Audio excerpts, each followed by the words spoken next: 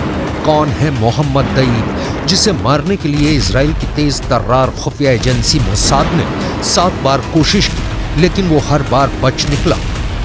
Israel को खून के आंसू रुलाने वाले मोहम्मद दईफ के बारे में जो पता चला है वो ये कि इसके दोनों हाथ नहीं है, दोनों पैर नहीं है, एक आंख नष्ट हो चुकी है, सिर्फ एक आंख से ही देख सकता है, व्हील चेयर पर चलने के लिए मजबूर है। मोहम्मद दईफ का कोई वीडियो इंटरनेट पर मौजूद नहीं है, बस मोहम्मद दईफ की साजिशों का शिकार हुआ इजराइल की तस्वीरें हैं जो मोहम्मद दईफ के विचारों की खूनी गवाही देती हैं।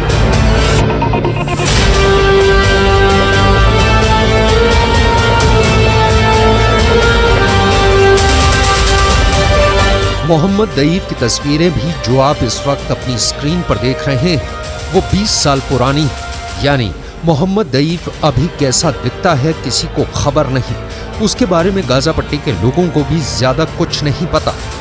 मोहम्मद दईफ को दुनिया भर में नया ओसामा बिन लादेन का नाम दिया जा रहा है। गाजा पट्टी में मोहम्मद दईफ को लोग गेस्ट के नाम से जानते हैं क्योंकि मौत का दूसरा नाम मोहम्मद दईफ एक जगह कहीं ठहरता नहीं।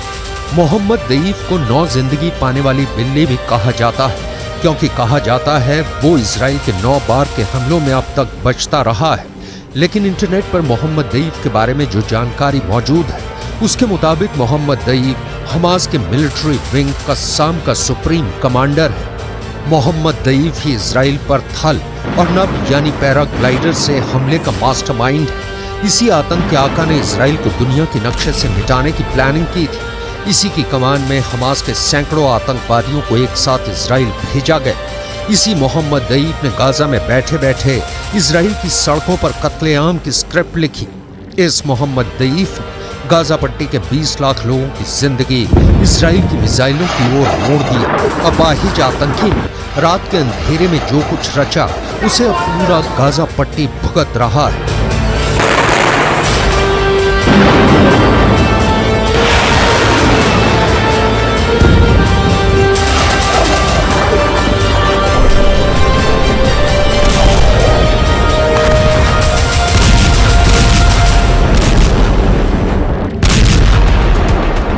हमास के मिलिटेंट विंग के मुखिया मोहम्मद दईफ ने इजराइल पर अटैक की इतनी बड़ी प्लानिंग की थी, इसका अंदाजा इसी बात से लगा सकते हैं कि इजराइल फोर्सेस को रिस्पॉन्स करने में 3 घंटे का वक्त लग गया।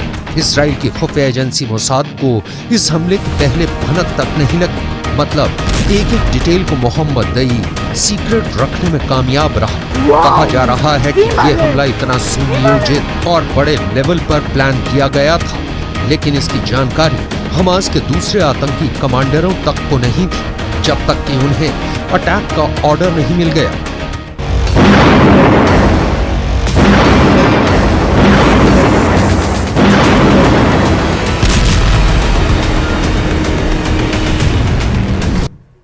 अब वही हमास के हमले से चाइल्ड अस्पताल का एक हिस्सा तबाह और बर्बाद हो चुका है। ये तस्वीरें सामने आई हैं। चाइल्ड डिपार्टमेंट में हर तरफ बर्बादी के निशान दिखाई दे रहे हैं। न्यूज़ 18 इंडिया की टीम के कैमरे में वहां का एक नज़ारा कैद हुआ है। देखिए ये रिपोर्ट। न्यूज़ 18 इंडिया आपको लगातार ग्राउंड जीरो से हर वो रिपोर्ट दिखा रहा है, हर जगह से हर पल वो रिपोर्ट दिखा रहा है जिसने इजराइल को चुनौती दिया हमास के हमले की। लेकिन सबसे अहम बात यह है कि हमास ने अस्पतालों को भी नहीं छोड़ा। ये जो डेब्रिस आपको दिख रहा है यानी मलबा जो दिख रहा है ये एक अस्पताल का मलबा है।